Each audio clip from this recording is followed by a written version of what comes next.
Please understand, God never recognizes an individual. He always recognizes the church. ஒருபோதும் தேவன் மனிதனை தனிமையாக பார்ப்பதில்லை. தேவன் மனிதனை சபைக்குள்ளாக இருக்கிறவனாக பார்க்கிறார். He didn't see a person inside Israel. He saw Israel. தேவன் இஸ்ரவேலுக்குள்ளாக ஒரு தனியான நபரை பார்க்கவில்லை. அவர் இஸ்ரவேல் என்று பேசுறார். இஸ்ரவேல் என்று தான் தேவன் பேசுகிறார். சியோனே, சியோனே. See, he never talks about individual, brother. ஒரு தனிப்பட்ட மனுஷனிடத்தில் தேவன் பேசவில்லை. Sion refers to the Old Testament church. Zion என்பது பழைய ஏற்பாட்டின் சபையாம். Israel refers to the Old Testament church. இஸ்ரவேல் என்பது பழைய ஏற்பாட்டின் சபையாகும். And even today he doesn't say, James, no, don't be stupid, don't be foolish, don't be unwise. He doesn't say like that. He is talking to the church. We are taking it individually, but actually go to the meaning and find out. When he says, I will build my church, he is talking about the church. He is not talking about any individual. தேவன் தனிப்பட்ட மனிதனாக brother James என்று அவர் பேசுவதில்லை. நாம் மதீனமாக இருந்து விடக்கூடாது. தேவன் சொல்லுகிறதான காரியம் சபையாக தான் தேவன் பேசுகிறார். Because God needs 5 over 100 of us, brother. தேவன் என்று சொல்லும் பொழுது தேவன் நம்மிலே 5 பேர் 100 பேரை தேடுகிறார். And if 5 of them are not in the church, I am very sorry for the church. 5 பேர் கூட ஒரு சபையில இல்லாவிட்டால் அந்த சபைக்கு தான் பரிதாபம். Because if it's a small problem itself, the church will be knocked down. ஏனா சின்ன பிரச்சனை வந்தா கூட சபையை தட்டிடுவாங்க. Because for small problems you need 5. ஏனா சின்ன பிரச்சனைக்கு கூட 5 பேர் தேவை. But if it's a big problem, you need 100. பெரிய பிரச்சனை பெரிதாக இருக்குமானால் 100 பேர் அவசியம். We need 100 people, not ignorant dumb people. We need wise people like the children of Issachar. இசக்காரின் புத்திரரை போல ஞானமுள்ளதான நபர்கள் தேவை. மதீனமாக முட்டாள்தனமாக இருக்கக்கூடிய நபர்கள் அல்ல. இசக்காரின் கூட்டத்தை போல ஞானமுள்ளதான நபர்கள் சபைக்குள்ளாக தேவை. The works of Satan can never prevail against his church. Get this into your spirit. And if you are a member of that church, I'm telling you, the works of Satan can never prevail against you, because you and the church are interlinked together. உங்களை தான் பார்க்கிறாரு. See, he is looking at the entire group. முழு கூட்டத்தையும் தான் தேவன் பார்க்கிறார். So when he sees the danger coming to Barnabas, he is looking at the church. What is the church going to do? ஒரு பர்னபாஸ்க்கு ஒரு ஆபத்து வருகிறது என்றால் தேவன் சபையை கேட்கிறார். சபை என்ன செய்ய போகிறது? சபையை பார்க்கிறாரு. Where are the 100 people in the church? சபைக்குள்ள இருக்கிற 100 பேர் எங்கே? Are they not ready? அவர்கள் ஆயத்தமாக இல்லையா? See, that's the point. You shouldn't wait for the enemy to attack. You should be ready well in advance before the enemy can come. That is wisdom. சத்ருவானவன் தாக்குகிற வரைக்கும் நம்ம காத்து கொண்டிருக்க கூடாது. அதற்கு முன்பதாகவே நாம் ஆயத்தமாக நாம் இருக்க வேண்டும். அதுதான் ஞானம். Matthew chapter 18, 17 and 18.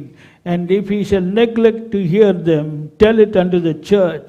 But if he neglect to hear the church, let him be unto thee as an heathen man and a publican. And then in verse 18, verily I say unto you, whatsoever he shall bind on earth shall be bound in heaven, and whatsoever he shall loose on earth shall be loosed in heaven. மத்தேயு 18 அதிகாரம் 17 வசனம், அவர்களுக்கும் அவன் செவி கொடாமல் போனால் அதை சபைக்கு தெரியப்படுத்து, சபைக்கும் செவி கொடாதிருப்பானால் அவன் உனக்கு அஞ்ஞானியை போலவும் ஆயக்காரனை போலவும் இருப்பானாக.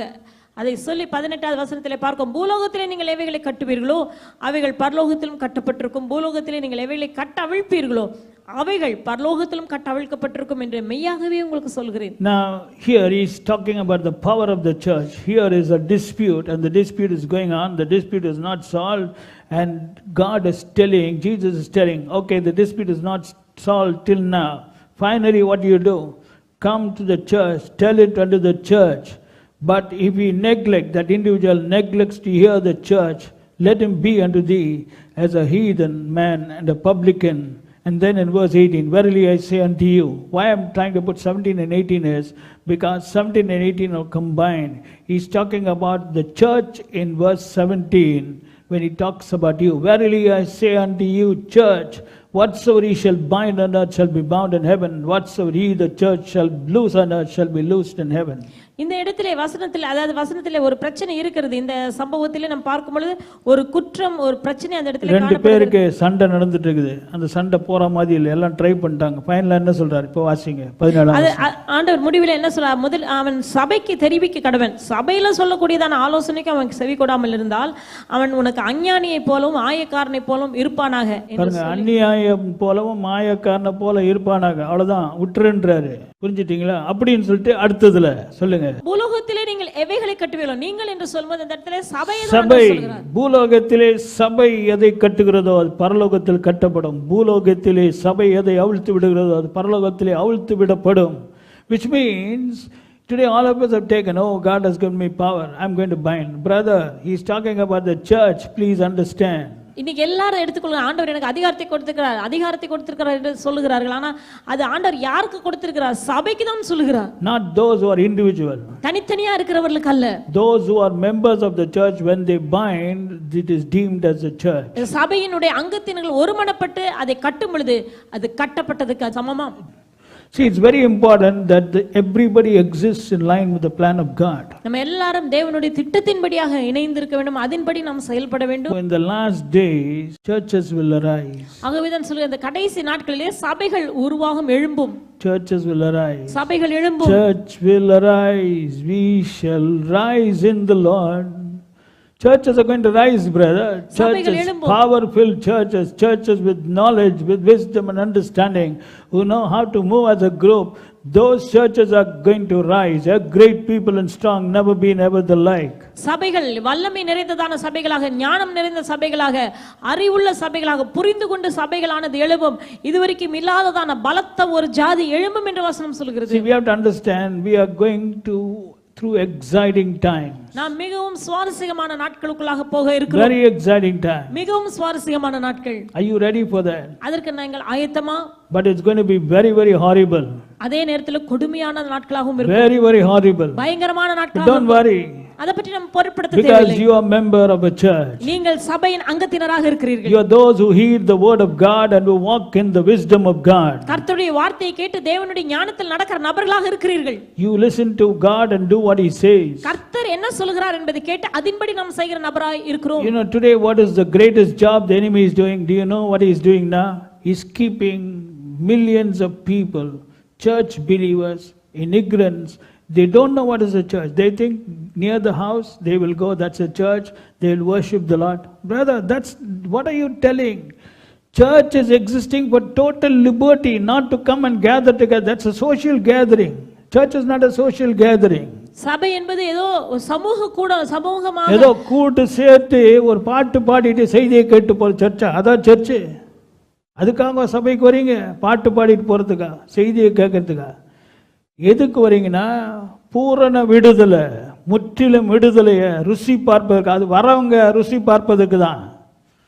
இன்னைக்கு பார்த்தீங்கன்னா it's not happening. Why it is not happening? Because சர்ச்னா ஏதோ ஒரு இது நினச்சிட்டு இருக்காங்க. This is very sad. That's why the enemy is plundering the search.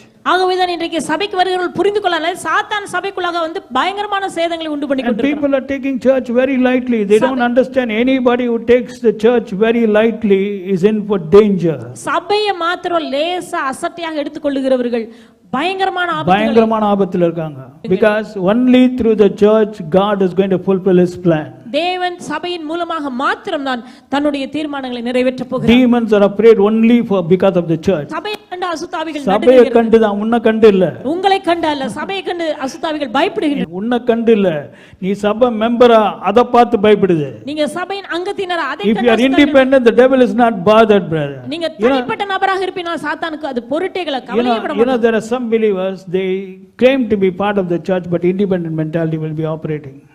சிலர் பாத்தீங்கன்னா சபையில் அங்கத்தினராக இருக்கிறதாக நினைச்சிட்டு இருப்பாங்க, ஆனா சொல்லிட்டே இருப்பாங்க, ஆனா உள்ள இண்டிபெண்டன்ட் மென்டாலிட்டி தான் இருக்கும். அவங்க தான் ப்ராப்ளத்தை மாட்டிக்குவாங்க. அது புரிஞ்சுங்க.